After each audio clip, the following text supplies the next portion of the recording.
Во Русија се отворени гласачките места за парламентарните избори, на кои граѓаните на Русија гласаат за 450 пратеници во долниот дом, односно Државната дума. Истовремено се одржуваат и регионални и локални избори, на кои се избираат и некои важни регионални лидери, како на пример во Чеченија Рамзан Кадиров, кој е сојузник на председателот Путин. Ова се први избори кои се одржуваат според новиот изборен систем кој стапи на сила во 2014 година.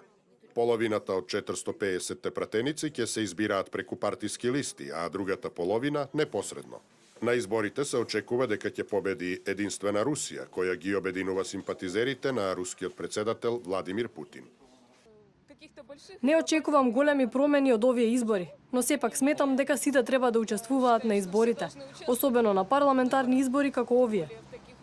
Изборите на кои што за прв пат гласаат избирачите од Црноморскиот полуостров Крим, кој пред 2 години преку референдум се присоедини на Руската Федерација, а што Запад го смета за нелегална руска анексија на украинска територија, се одржуваат во периодот кога популарноста на председателот Владимир Путин во земјата се движи околу 80% и покрај најдолгата рецесија во текот на неговите 16 години на челните позиции во Русија. Очекувам дека стабилноста во нашата држава ќе биде уште поголема и дека избраните пратеници одговорно ќе ги представуваат нашите гласови на сите нивоа на власта. Бројот на партиите кои излегуваат на изборите се зголеми од само 7 на изборите во 2011 на 74, а изборниот праг е намален од 7 на 5%. Меѓутоа, западните критичари велат дека тие подобрувања се само козметички и дека изборите нема да бидат честни од и наводно оделе во прилог на владеачката Единствена Русија. Се оценува дека новиот изборен систем оди во прилог на партиите кои имаат силни поединци, кои можат да бидат успешни во некои изборни единици, како и на оние кои имаат дисциплинирани сојузно организирани партиски структури.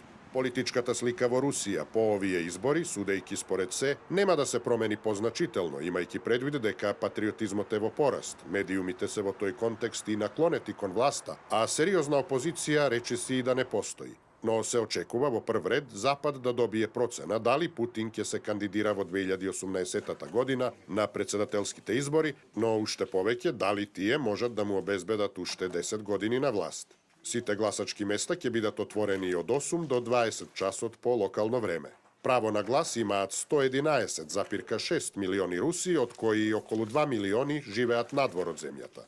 Председателот Путин ги повика граѓаните да излезат на изборите, да гласаат и да го изразат нивниот став.